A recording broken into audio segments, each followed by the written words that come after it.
from Professor Kuchipudi from Penn State University. Thank you. Good morning, all of you, and good evening to those who are in Asia.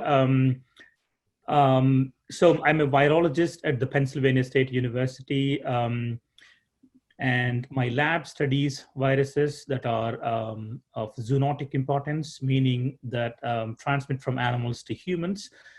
So can you all see my screen? So the key focus of my lab is to generate knowledge that can underpin the development of novel diagnostic tools and therapies against the emerging viral infections of both animals and humans. And we do these studies using special laboratory settings called biosafety level 3, where you can see people wear this personal protective equipment in order to stay safe, and these conditions will allow us to work with the virus and understand some of the basic concepts. So for the purpose of this presentation, as was advised, I try to keep this talk fairly broad to give a brief background of what are these viruses and where they come from, and what happens when they are, how do they jump species, how they transmit from one animal species or into humans, and what actually happens when this virus infects somebody, and why are people becoming sick, and briefly touch upon some of the therapeutics and vaccines that are currently being developed. It's a great from Professor Tsai's talk about N95 masks. As you can see from these pictures, there are people wearing masks, and you can guess that these pictures are from past. So this was during the time of the 1918 Spanish flu pandemic that was often referred as one of the significant global pandemic of infectious diseases. And now people compare the COVID-19 pandemic is next big after the Spanish flu that happened in 1918. So one of the key things that I'm sure all of you have heard many times is that there are several past human pandemics happened in the history. And this is a cartoon that shows the timeline of different pandemics. And the size of the object reflects the estimated number of global human deaths. So you can see the green object is the Spanish flu in 1918. And then the object here in red is the HIV pandemic, although it is a long protracted pandemic, has killed many millions of people across the world. So these things have always happened and will continue to happen. And some of the comparisons of death toll, the bubonic plague back in the 13th century, followed by smallpox and Spanish flu and plague of so all of these are have been recorded in the past. So something to keep in mind is that these pandemics will continue to happen, and then the key question is, how do we better prepared to counteract or mitigate the risk of these pandemics? So just a quick introduction of the terms, and it's often we hear that the terms COVID-19 and the SARS-CoV-2 are interchangeably used. So just to clarify, the coronavirus disease 19 or COVID-19 is the name of the disease, and the virus that causes COVID-19 is the SARS coronavirus 2. So and this is important to recognize that the World Health Organization has an international classification of disease system, which gives an official name for a disease, so that the disease is described consistently by everybody across the world, and to cause any unnecessary confusion. And the International Committee on Taxonomy of Viruses classify the virus and officially names the viruses. So in this context, COVID-19 is the disease, and SARS coronavirus is the virus that causes COVID-19. So as was mentioned earlier by the speaker, one of the speakers, the number of global cases continue to rise. And as of this morning, just before this meeting started, I took a snapshot from the Johns Hopkins map. And you can see that there are over 13.5 million confirmed cases across the world, and almost approaching 600,000 human deaths. And this continues. So now let us take a step back and try and understand what are these viruses. So the term coronavirus comes from the word corona in Latin, which means crown. So as also was mentioned earlier in one of the speakers' talk, that these viruses have surface glycoproteins that give them this characteristic appearance as though the virus is wearing a hat or a helmet, and hence they're called coronaviruses. And these are one of the largest known RNA viruses. So if you know about viruses, viruses can be either RNA or DNA based on what kind of genetic material they carry. And this is a unique feature of viruses that you don't see this happening in any forms of life, right from bacteria. So viruses will only have either RNA or DNA, but never both. And those viruses that have their genetic information on the ribonucleic acid are called RNA viruses. And coronaviruses as a group, they are one of the largest known RNA viruses in terms of their size of the genome. So where do these viruses live? So based on the scientific research, we understand that coronaviruses have adapted to live in virtually all animal species and humans, perhaps over 50,000 years or even older. So typically what happens is that these viruses, they settle in a host and typically cause disease or circulate among that particular host, and very rarely they leave that host. So they're very well adapted. For example, coronavirus in a pig or bats typically tend to stay in that host, and they adapt, and sometimes they cause disease in certain hosts, sometimes they may not cause disease in the host. For instance, bats can carry these viruses but do not show any signs of clinical disease. So hence we call them as asymptomatic carriers. So the key question is then, why are these viruses occasionally jumping species, meaning from an animal, they start infecting people? As we saw in the 21st century, this is the third coronavirus that crossed the species and caused a major human epidemic. The first one was in 2002, as you know, the SARS coronavirus. And the second one, roughly after 10 years in 2012, the Middle Eastern Respiratory Syndrome coronavirus, which is also a coronavirus that crossed the species barrier from animals into humans. And then now, less than 10 years, from 2012 in 2019, we saw the SARS coronavirus 2, which is currently causing the COVID-19 pandemic. So the answer is in the virus structure or the biology itself. As I mentioned earlier, these viruses have RNA as their genome. So what happens is when a virus infects the cell, so virus is an incredibly simple entity. As you see, all the virus has is a protein coat with a few proteins on the surface and a piece of nucleic acid inside. It do not carry any toxins or enzymes or anything like that. But the virus essentially takes over the cellular synthetic machinery in the cell that the virus infects, and essentially hijack the whole machinery in order to replicate itself, so to make its own babies, if you will.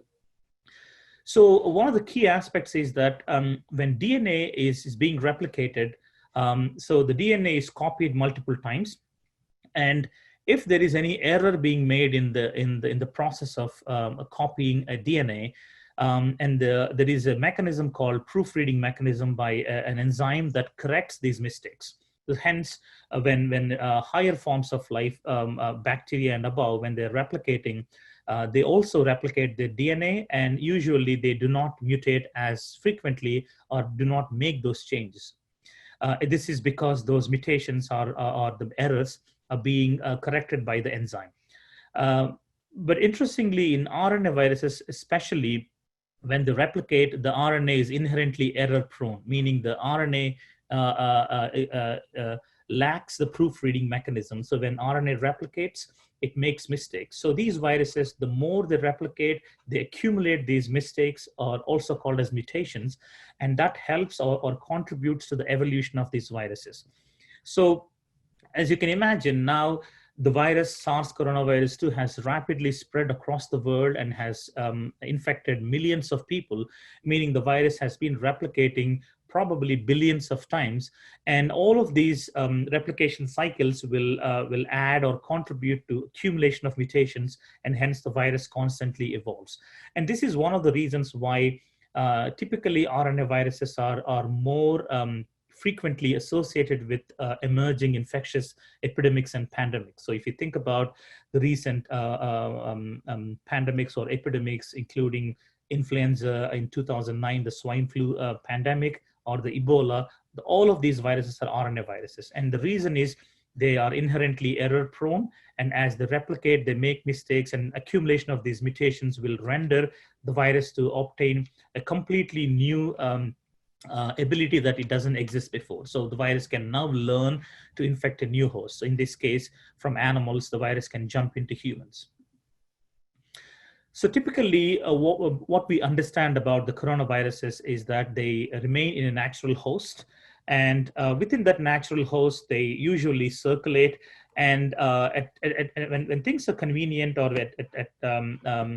at a certain stage when these animals interact, there is a possibility that the virus then jumps out of a natural host into an intermediate host. We call it as a spillover event. And subsequently, after this interspecies transmission event, the virus then circulates into in the animal reservoir. It could be pigs or camels or pangolins, as is being claimed here.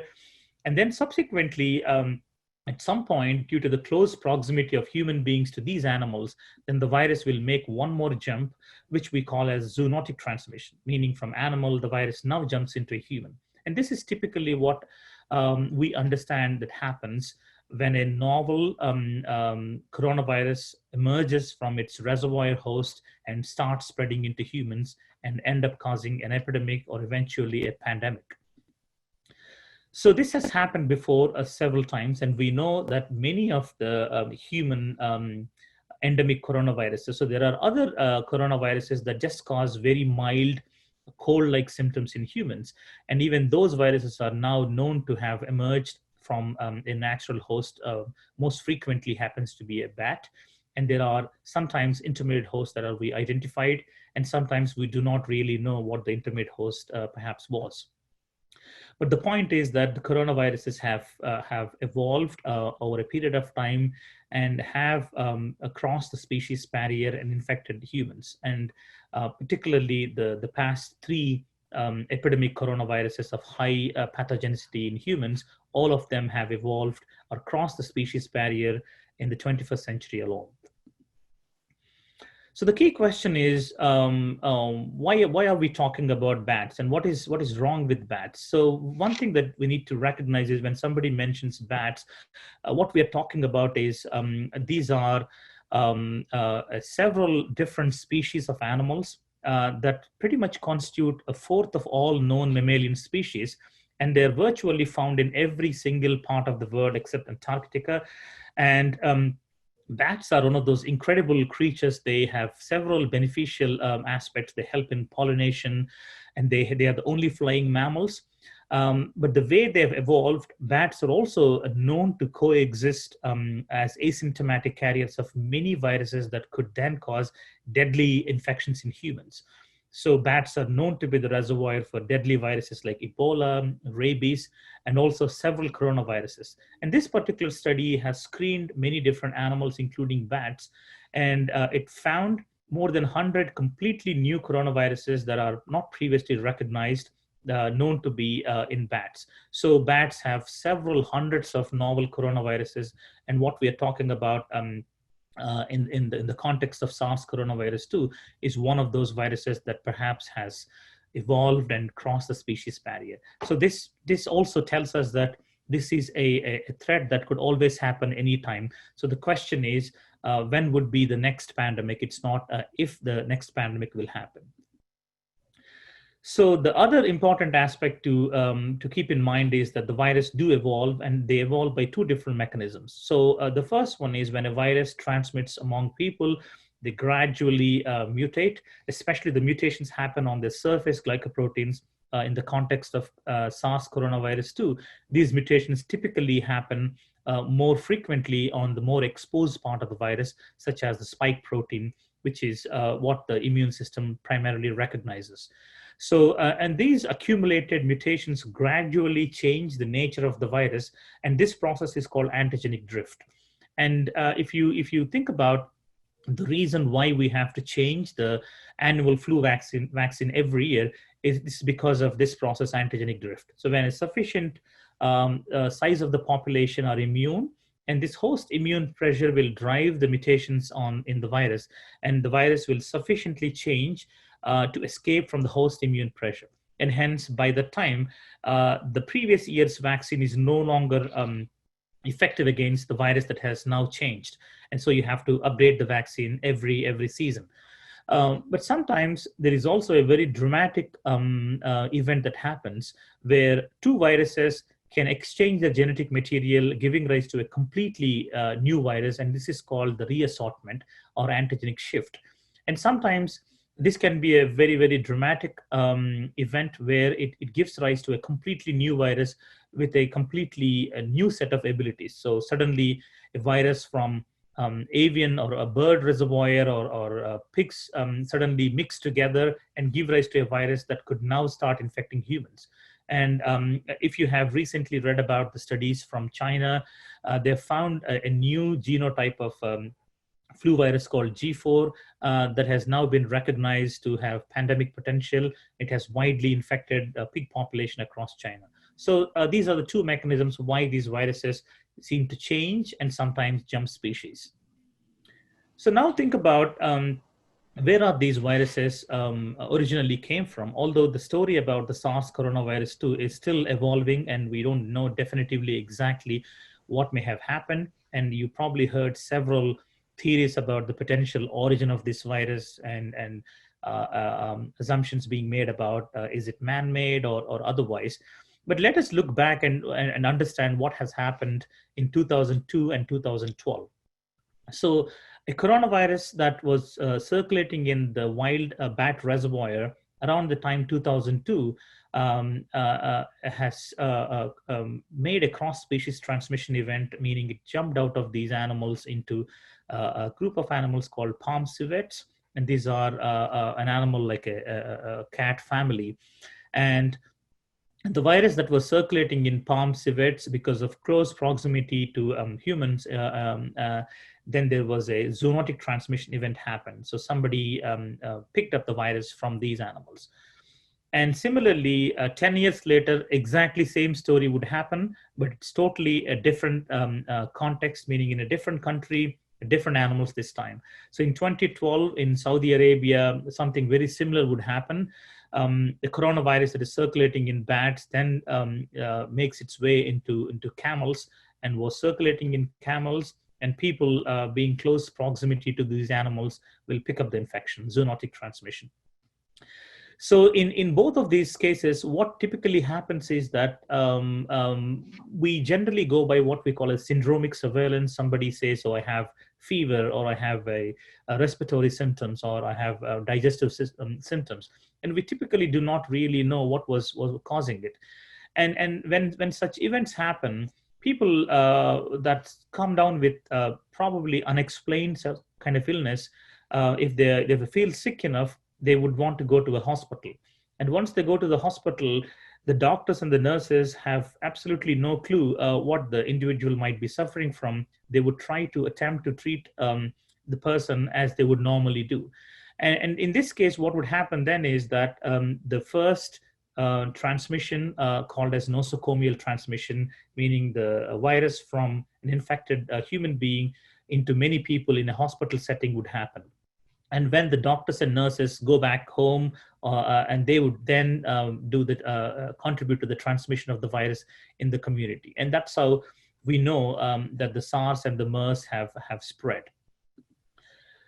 Then based on what we understand as of today, it is highly likely, or at least it is believed based on the scientific evidence, that the parent virus that may have given rise to the SARS coronavirus 2 is in bats, in a particular bat species called the intermediate horseshoe bats. And this is based on the sequence similarity between a virus that was found in bats called RATG13 which is very, very similar to the SARS coronavirus 2. And subsequently, a similar virus was also found by two independent scientists, two independent groups rather, in an animals called Malayan Pangolins. And based on, again, sequence similarity, it is now at least hypothesized that these animals are most likely the intermediate hosts. And again, it is also being debated whether this is true or not. But at least as of today, this is the best possible scientific evidence to understand what may have happened in the emergence of the SARS coronavirus 2. And if we have further scientific evidence, then perhaps we have to revise this theory, but this is the best possible understanding as of today. So we also know how the virus has globally spread, and we heard an excellent talk this morning of how to bring back the airline traffic.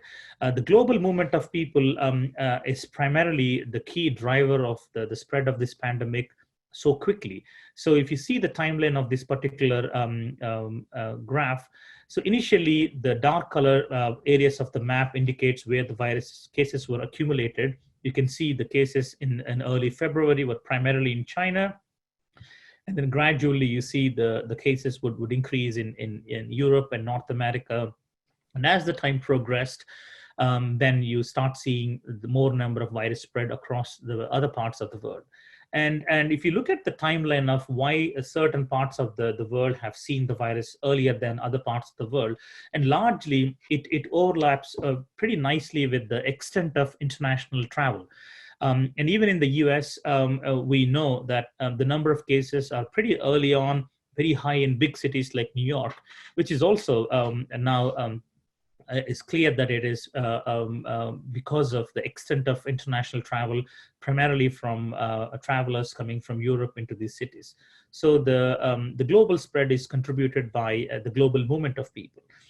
And one of the key questions that people do ask is that why is this virus so different, and why SARS and MERS have disappeared relatively quickly, and why can't we get rid of SARS coronavirus 2, and why is it still here after many, many months? And perhaps one of the answers is in the virus itself. So if you look at this table that captures some of the recent epidemic and pandemic viruses in humans, and the years when they were recorded, and the number of global cases, and when this was made as of March 24, and we probably have to update this with a much higher number. But you get the point that the viruses have spread to different levels of geographical parts of the world, and the number of cases were very different. So look at the SARS virus. So the fatality rate, meaning the kill rate of the virus, was just close to 10%.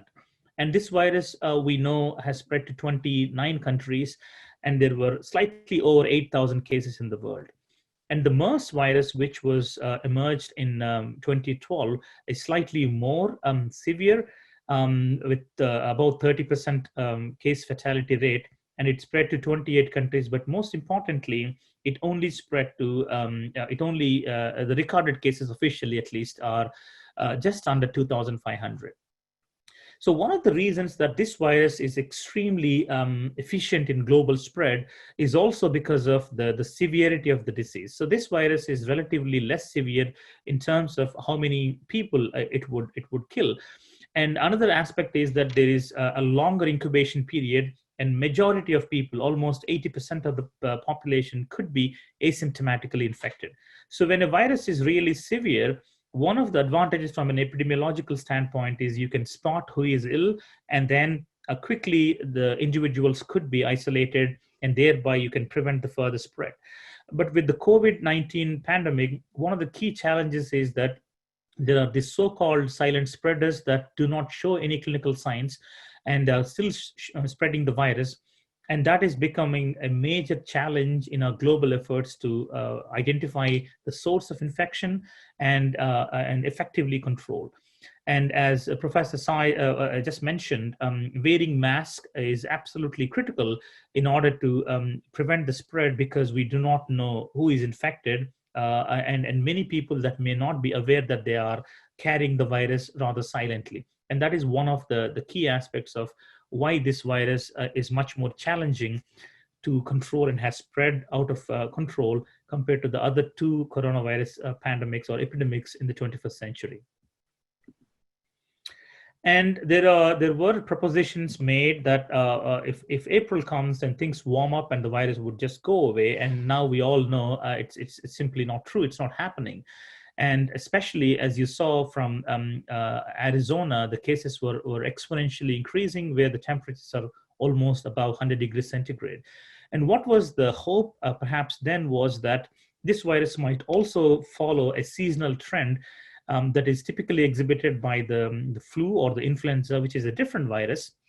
And usually influenza follows a seasonal pattern, and you see more cases in winter, and when summer comes, the cases would subside, and then in winter, it goes up again. But the challenge with this virus is it's a completely new virus, and the entire world has no pre-existing immunity against this virus. So it's almost like a fire spreading in a dry grass. There is nothing to really stop the virus. So the temperatures have perhaps no significant role, at least in the first cycle of this virus, and which is clearly becoming now evident that the temperatures or the summer is probably not really going to affect the spread of this virus. And the important aspect is that because the virus has tremendous opportunities to spread between people, especially most of the population being susceptible. So again, this is something that you all know very well, how the virus spreads. And we all release droplets, even if we are not talking.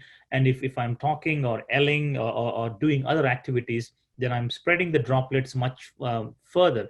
And as you saw, the social distancing guidelines is based on how far and wide these droplets can travel.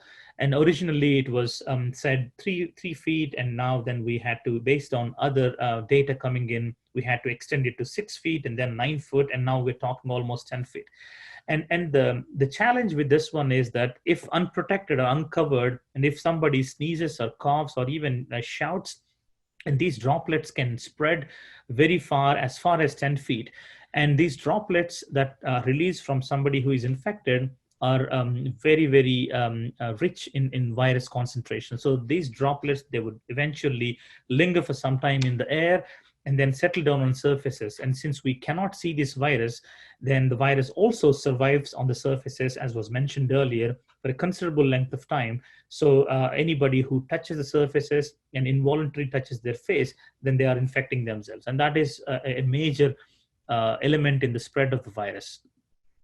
So clearly, it is also highlighted earlier that the virus is now known, at least by one study, that the virus can survive for a few hours in aerosols, but on several surfaces, the virus is shown to be infectious or alive for a considerable length of time. Although these numbers may change depending on the setting that we look, because this is a laboratory study where things are simulated. But what it tells you is that generally there is a tendency for the virus to survive for a considerable length of time outside the surface. And this is also very critical in some of the measures that are being proposed about social distancing and not congregating or following certain infection control procedures like washing your hands or disinfecting your hands, all because the virus does survive on surfaces. And this is something that everybody has to understand and pay attention to.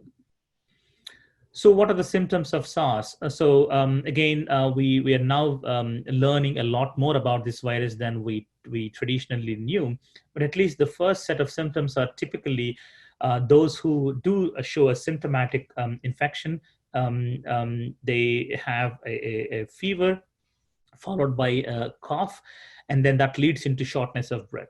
But the challenge is that all people that are infected may not necessarily show these symptoms, or some people may not show any symptoms at all.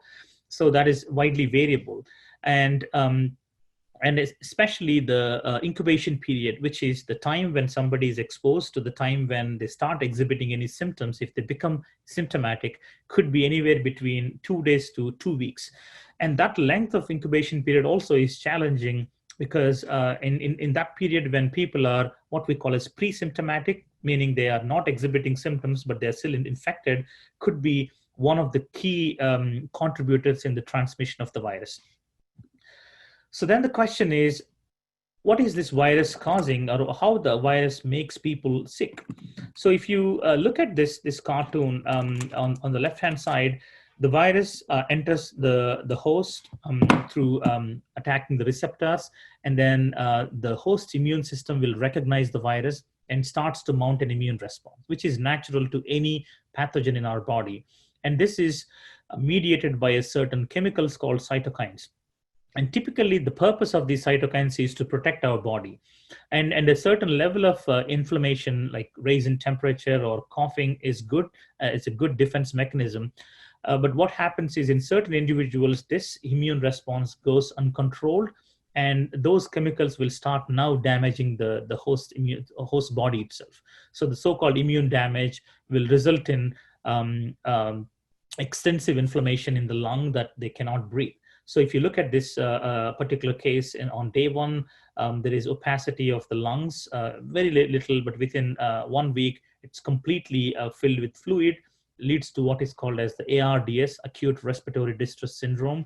And then after supportive therapy, intensive care, and steroids, this person has recovered.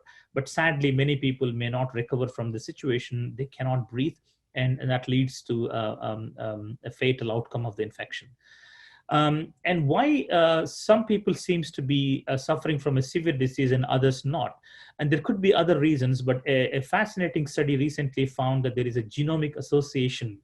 They found in human chromosome 3 a genetic signature that seems to associate with severity of COVID-19. If somebody has that genetic susceptibility, they're more likely to suffer from a severe disease and potentially respiratory failure. And this also overlaps with the ABO blood group system. And based on these studies and the odds ratio, it appears that there is a high probability that if somebody is a blood group A, they're more risky, or they're more likely to develop severe disease when infected. On the other hand, if somebody has a blood group O, they are less likely to suffer from a severe disease. Although it is not the only factor, it could be one of those aspects that might explain why perfectly healthy young people suddenly succumb to this infection and perhaps sometimes die. And interestingly, a subsequent study also tracked where this gene has come from. It found that this particular genetic variant that is associated with severe disease in COVID-19 infection is now believed to have passed on from Neanderthal humans as early as 40,000 to 60,000 years ago. And they did a global distribution of this particular genetic variant or haplotype. And as you can see here, the bigger circles are 20%. So in some of the South Asian countries, the prevalence is very high, and so is parts of Europe. And you also see some extent of this Neanderthal genetic signature distribution in the population in North America as well. So now quickly moving into what are the different options. So there are hundreds and hundreds of different therapeutic interventions and vaccines are being developed, as you hear from news every single day.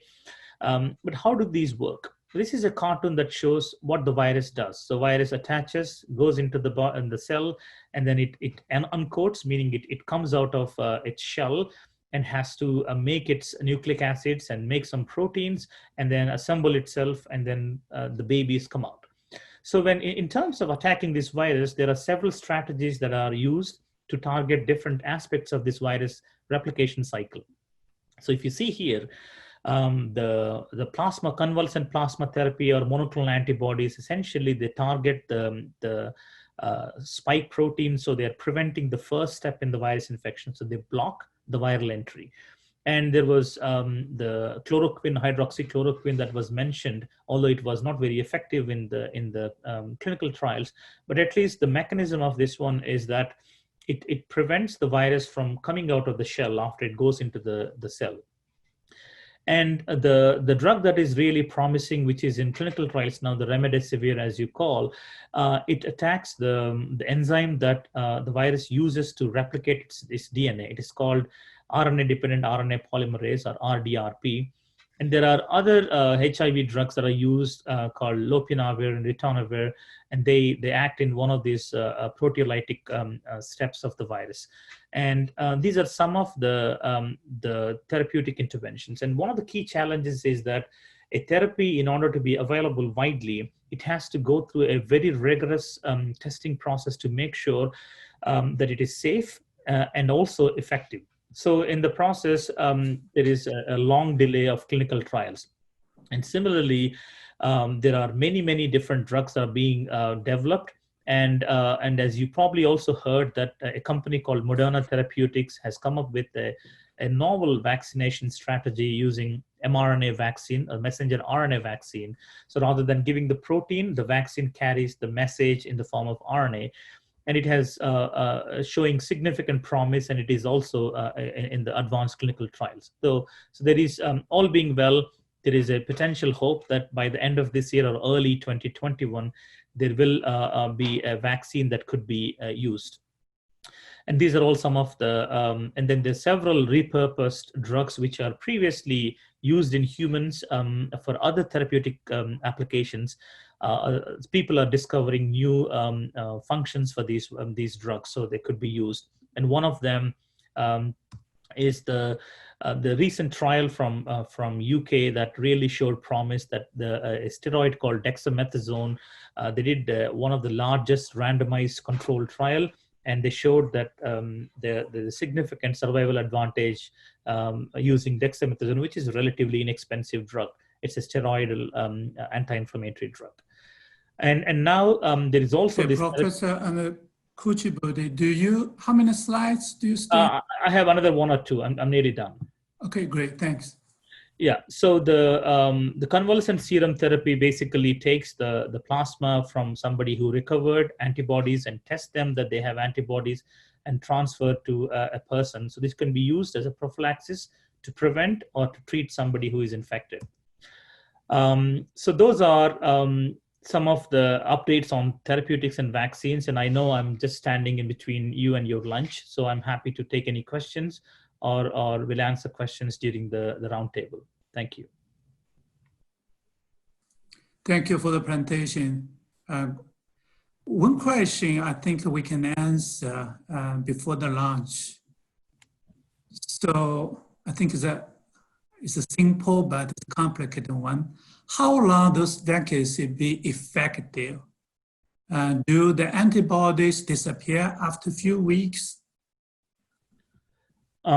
It's really a great question. So this is also some of the research that we are doing. So there are now concerns being raised about people getting reinfected. And there are also some early studies suggesting that the antibodies or the immunity to the virus may not last really long. So a key aspect is that there is no widespread scientific basis for reinfection. There are only very few reports from certain countries, and very few of them.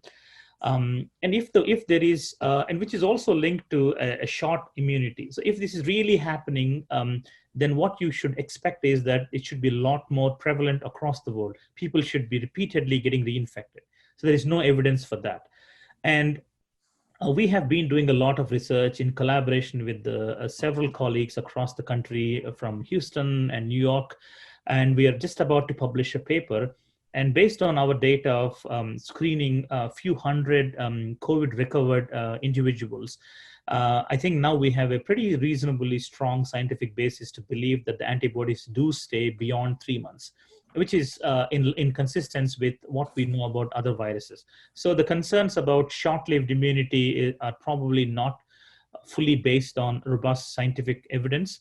And at least our research suggests that antibodies, meaning IgG from patients, do remain considerable length of time. So far, the longest we have seen is until 100 days. So I think the concerns about short-lived immunity and reinfections are perhaps due to maybe testing errors. So we know that the tests have a certain level of sensitivity and specificity, so meaning they could give a false positive or a false negative reaction. And some of those claimed reinfections could be errors in the testing potentially, but there is no evidence for widespread reinfection of people and short-lived immunity. So those things are not fully backed up by scientific data. Thank you, Dr. and Kuchipudi. Great presentation. I would also like to thank the American Carbon Society for this opportunity, and it's a fascinating opportunity to me to hear from the inventor of N95 mass. This is really fantastic, and also it's a great opportunity to hear other parts of the scientific developments that looks at sensors and other technologies. So thanks for the opportunity. Thanks.